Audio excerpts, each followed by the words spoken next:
Could you tell me a little bit about the title and whether it ties into, like, you know, the overall concept of the album, or whether it's like a wild card title? I like those music for titles, you know, there's lots of those. And they make sense to me because music is abstract, and, you know, on the topic of titling music, music is abstract, and that makes sense for me. And then the Bosch word is coming probably from Hieronymus Bosch, although there's also a very popular company of washing up machines and dishwashers, of which I have two in my flat. But mainly the Hieronymus Bosch thing, because I've got a picture. There's one of the original ones, but I have. I like those, and I love Bruegel as well.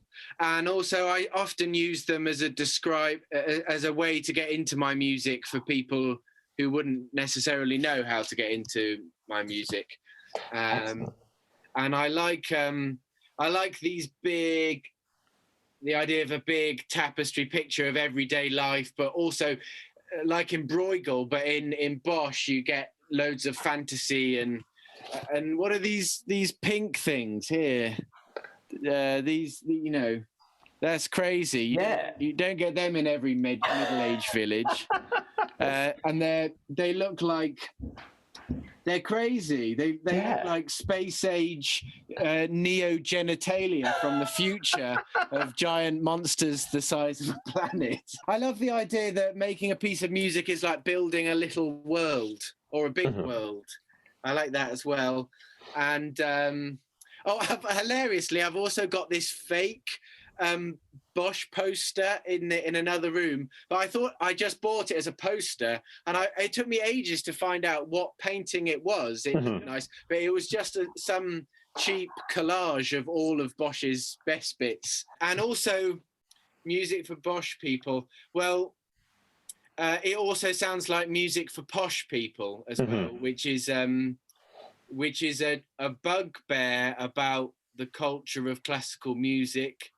And the thing about classical music that makes them play it in adverts and television when it's posh time and Maggie Smith's dressing up and stuff. I hate that bit of classical music, and it's not some of it is not classical music's fault, but some of it is classical music's fault. And so I like that. And also I like the word posh as a derogatory anti-thingy thing is nice. It says a lot in a small word. It's got a lot. I like the way the energy is charged in the word posh. It's got something of a swear word, the way the energy is charged. Yeah, I like the music of that word. And also rhymes are truths, right? Posh is Bosch and Bosch is posh. And this isn't music for posh people. I think probably that people who want to listen to that thing that put classical music on Downton Abbey, they won't like this. So maybe if you're a Bosch person, though, you would like this. When I first read the title, it was almost like I had the image of a cymbal, you know, the Bosch, and kind of like smashing the cymbal as well. Yeah, Bosch is some kind of careless thing. Bish bash bosh is a phrase that has lots of strange, possibly even hyper-masculine connotations. But I love talking about Hieronymus Bosch, because I have to admit that when I saw the title, I was thinking about the onomatopoeia, but I was thinking as well about the kitchen appliances, rather than Hieronymus Bosch. But it's fascinating, these pictures. So the title track, Music for Bosch People, is that you trying to create this, one of these paintings, or create a world like that?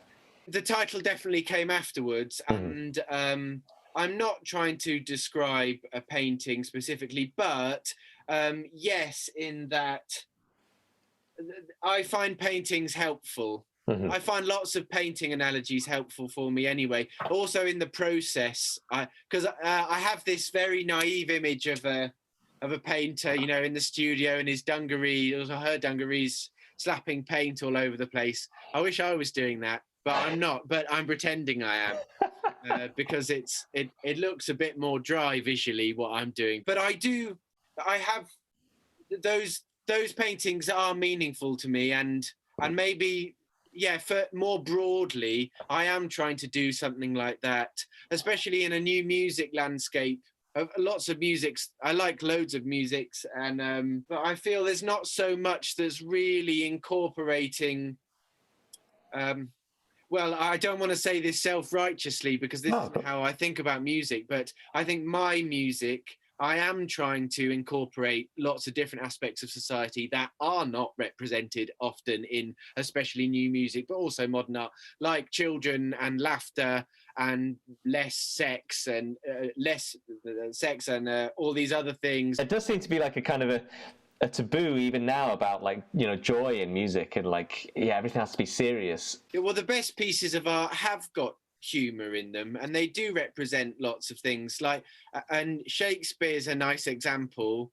There's loads of sex and there's loads of drunkenness and boring stuff, and children don't do so well in Shakespeare. Most children in Shakespeare are murdered, but definitely joy and sex of all kinds and diversity of thought, these are all represented to him. And music does this sometimes, but joy is definitely a massive part of what is most visceral for me in my musical experience. I'm trying to make music that feels joy and excitement, and there's violent aspects as well, but they're mixed in. And my favorite art and theatre and music has always had all these things mixed in. A good example that's perhaps easy to talk about is really broadly, we could talk about early jazz and blues, and this has so much joy, loads of sex, loads of sensuality, and lots of suffering, and it's joy without denying the suffering and of humanity and existence, and more these violent things, and this to me is total art and total sensation, and those puddles of sensation that have all these things are the things that move me most, and the things that I'm trying to create in my music. Although I am also moved by lots of more pure things that are focusing on just something very small. How do you deal with these things in an abstract art form such as music? I keep an abstract ship, I think, to some extent, by my definition, though I'm sure other people would translate the term abstract to mean something different that means my music is not abstract. And I think everything is to do with sensation, I think. Yeah. And you talked about all these things that bring you joy, and we're talking about childhood and sex and violence, but it's like, how does that manifest itself within the music? Well, I feel in a world where in another world where I haven't met anyone or spoken to anyone, but I have the basics of language and thought, and I was coming and I made my own religion science, because I wouldn't have the benefit of any kind of education. I was just kind of working it out, the world, how it feels. I feel like there's an abstract truth in the center of everything, and that is the real thing, and everything else, like language or facts or is extra. We're stuck, and most of the time the assumption that society makes is that language is real, but actually I feel we're stuck in the metaphor of language as we're doing now. So I feel that the abstract sensation is what connects everything, and this is what on my desert island life, when I haven't met anyone, I would think that this is the real truth, and everything else is kind of connected to this abstraction, and this abstract feeling, and that's where ideas and thoughts and stuff comes from. And for me, art that is sensual goes straight to this abstract ball of sensation that is in the center of myself, and it bypasses words and stuff. And my music is abstract in that sense. I'm using these musical languages because they happen to resonate with that ball of abstract sensation in the center of me. And if it was the case that the different musical languages or would do it, or more abstract musical languages, then I'd write like that. But I don't, and I'm always trying to refine the amount of the piece that is resonating. I'm trying to get the most resonation out of that abstract sensation chamber. So that totally leads me on to think about, so how do you write the pieces? What's your process like then, Alex? Does it come from improvisation first? Does it come from operating within your group of musicians who you work with? Do you sit down at a desk and write, empirically, you're writing out the notes? Like, how does it work with you? I think all of those things. But the other thing that I like to fantasize about being an artist, because I love outsider art, art that isn't connected to the canon, is a nice definition. One of the reasons I love it is that everything in outsider art is you totally see it's totally sensational to do. It's total joy. In fact, I've got another picture for you. Oh, yes, please. This is Adolf Wolfi. Oh, wow. Do you know him? No, I don't know him at all. Oh, you'll really like it. I wonder how much trouble... here we go. You'll definitely check out Adolf. He's one of the first outsider artists that were put in the outsider artist canon. But this is so sensual, as you can see, and it's full of ritual and religion, and they also reminisce about. They look a little bit like medieval maps. And I've got loads of like oddie. This is she's an outsider artist, but she's pretty established now. This is Oddie Sayburn, who's another artist. No. I think she's Argentinian artist. And this is another artist that is just, there's another one up there. The detail and they're just so much fun to do. You can imagine that she's really, and all these outsider artists, they all have this in common. So I'm trying to do that when I'm physically writing music, but it's not quite that like that. But yes, because I'm look like a composer when I'm writing music. But also the other things you mentioned, certainly because I feel my music, I'm wanting to create these big kind of society scapes on an abstract level. Definitely working with children, creative music settings, and I think all of these things work in, and my relationship with musicians through improvising, creating music is going into the music. But actually, unlike the really cool octopus with all his devolved brains, I'm actually writing everything from a very centered, I'm the composer, and everything is planned. Everything is planned with pockets that are for improvisation. Yeah.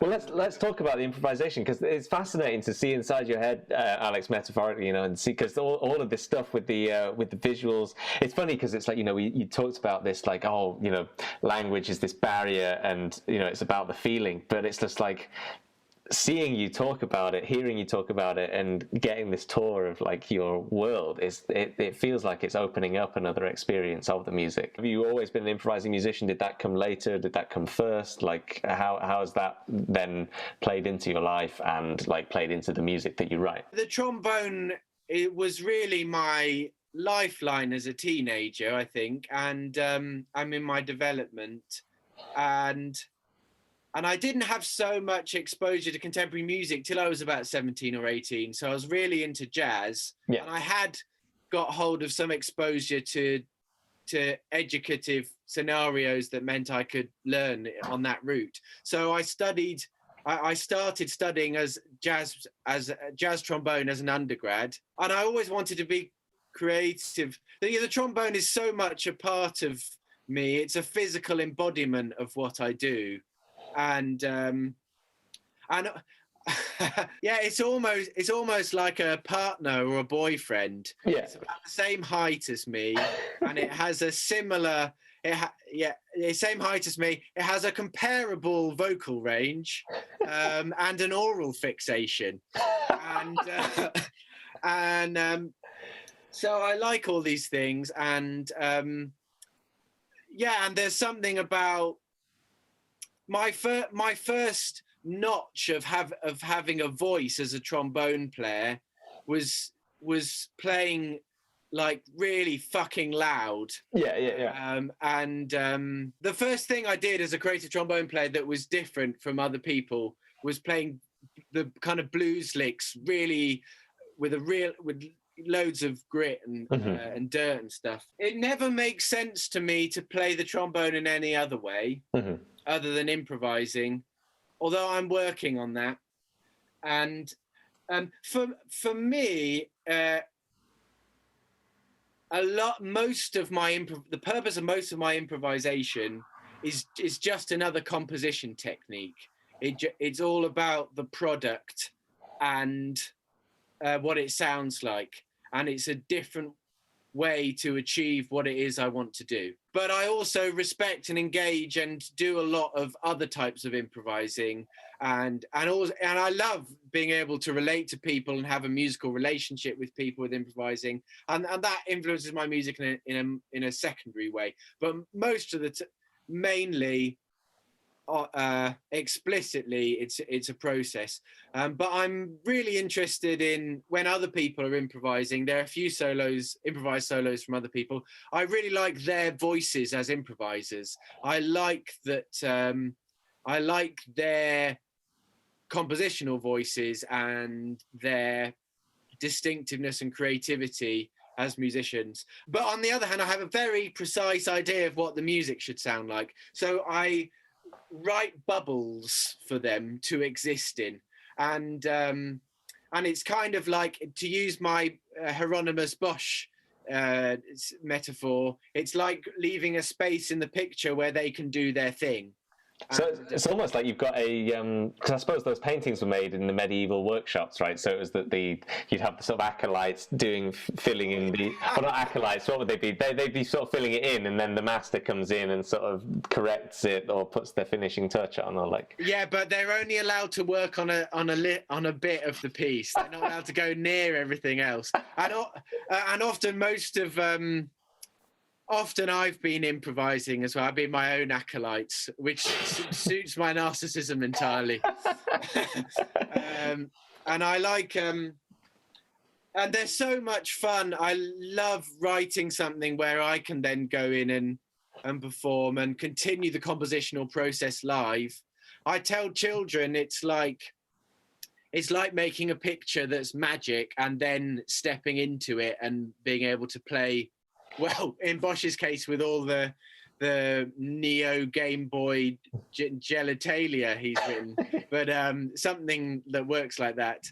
I was going to say about going back to the Bosch thing, because it's like, you mentioned you're wanting to create these pieces of music that are almost like a society in the way that they do, like Bosch and Bruegel. But like, it's like a hell, like, where that they're in. How do you see the world, like, because you talked about the joy and stuff, but these paintings have a lot of violence in them. How do you reconcile that kind of violence with the other side of your personality? I perceive a lot of art like this. It's a celebration in spite of the violence, but it's not whitewashing the violence away. But when I look at those lots of violent art, or art that depicts horrendous, the art can be a simulacrum of horrendous things. But I like that it's a celebration of the will or spirit of humanity or something like that. So I don't feel I'm making boiled sweet ice cream music. It's got boiled sweets and ice creams in, but also it's got anchovies and sprouts and dirt that was on the kitchen floor when the mushrooms fell out the pan and stuff. Yeah, I love food and smells and things like that. When I've written stuff for kids, it's often been about smells and food, because it's a sensuality that we can all celebrate. And yeah, and I love the abstract sensation as well. That was rambling. So much improvised music is really important to me, and improvising with people is really important to me. And I used to have something like, if it could be improvised, it should be improvised, or something like that. But I haven't thought about that for ages. I'm probably not really thinking like that anymore. Yeah, the practice of improvising is very in my mind all the time.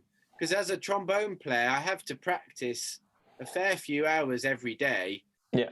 And just muscularity, and then practicing, which is nice. It's like it's kind of a spiritual thing. It's a good contrast to suddenly I might narcissistically think it's like Beckett going out to dig potatoes in between writing Malloy, Malone and Mawatsit. Maroons. Yeah. I like this. It's like an attachment to the land, even though I'm nowhere near the land. I'm on like the 4th floor. Well, you're attached to a big hunk of brass that's in your mouth, so you know. Yeah, exactly. Yeah. So, and also I try to practice compositionally as well, but as an improviser, I feel like there's a smaller amount of language that's accessible to me, because it has to be learnt deeper. Well, the compositional language I use as an improviser, I have to learn that deeper than a composer does, because a composer could be, exploring something, and then they only have to know it well enough to quickly write it down, and they can fit it. But an improviser needs to know it all the time, even when you're very tired and thinking about other things or whatever. That's true. And I like that. I like that way of this kind of physical way of internalizing musical language. Which is how jazz musicians think a lot of the time. Yeah, I like that. That is meaningful to me. What kind of time period were you writing these? Is this accumulation of like sort of 8 years' work, or were they all written in a short period of time? Like there are the 5, 1, 2, 3, 4. There are 5 which were the original Dream Music set. So it's like a set of like 35 minutes. So that's Night Pictures, In the Darkness, Prayer with Strings, Like I Know Prayer, Like Hot Pink. And they were kind of made in a batch. And I made them by improvising on my starting point. Oh, so you know what I said, the stuff I was saying about wanting to be a painter and stuff. Yeah. This seemed like a really nice way for the reality of doing that in a composition way is to put lots of different layers of improvisation in it. So the first layer I was improvising on an analog stylophone synth. It wasn't this one. Oh, that's very cool. This is an original stylophone, but I've got one with little knobs on it. Yeah. It's like a very simple LFO, blah blah blah blah, and I recorded improvisations I made on them, and I've also got this synth, another synth that kind of looks like this. Oh, wow. Anyway, these really small, cheap synths, and I, without really having any technique at all. Yes, I'm very interested in doing stuff with that I don't have any technique at all in. I find this really interesting. And I made these improvised tracks, and then I took the raw improvisations and I wrote over them with notation. And for me, this was like, it was getting, like gilding, writing.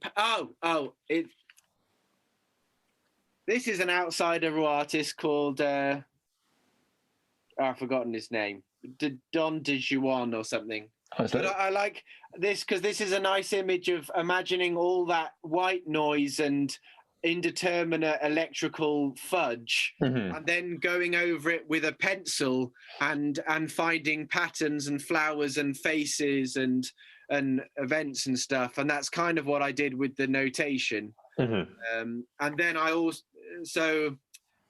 and I wrote for this live band of drums, sax, guitar, and me. Yeah. And then it also had electronic and tape elements. So I love the fact that anything could come out of the speakers. Yeah. And the phrase I like using is infinite MIDI synths. Oh, that's lovely. I like that as the instrument that I write for. And I've written some proper music for that. I did a piece with Ensemble Modern that had infinite MIDI synths, and I quite like talking about them like that. Yeah. And also it has bits and bobs of. I love working in that way because I can have anything I want. I'm really trying to make the music absolutely the ideal music, and I want to be in dialogue with, real life and real sounds and real society, but also, what's it called? Field recordings and these types of music and electronic music, and I love this diverse. Listening, listening to programs like, a well-known one like Late Junction, I find really fertile. It really gets me thinking, and I love the contrast of different things. And it's like you want it all, then, Alex. Really, like I want it all. Yeah, I want everything, please. And so those were the 5 Dream Musics tracks and. Music for Bosch People, the opening track, which is slightly longer. It was kind of like a proper concert version of the Dream Music stuff. And I wrote it. I didn't write it through. I didn't have that improvised stage at the beginning. Because I didn't want the form to work like that. I wanted the form to be totally on its feet and be able to do anything at any point, kind of thing.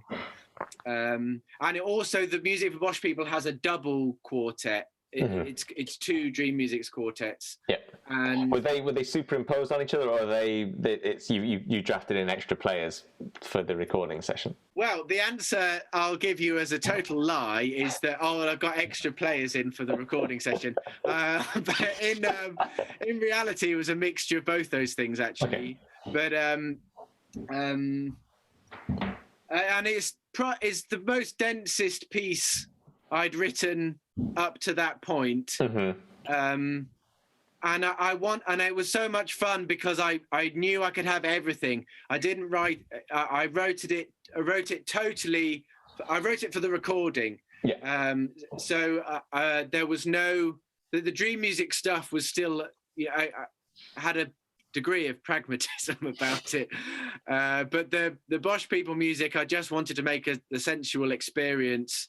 And when it's done live, it needs someone on the desk to mix everything, but that would be a different sound experience if you were to hear it on the recording than hear it live. Yeah. Because on the recording, your ears the brain couldn't take everything in first time, but you can hear everything on the recording. But in live, you'd have to be standing in a very specific place in the room to be able to hear everything. But I like that you could. It's just like walking into a painting. And just seeing a little bit of it. I like that. Yeah. And I also liked the Music for Bosch People.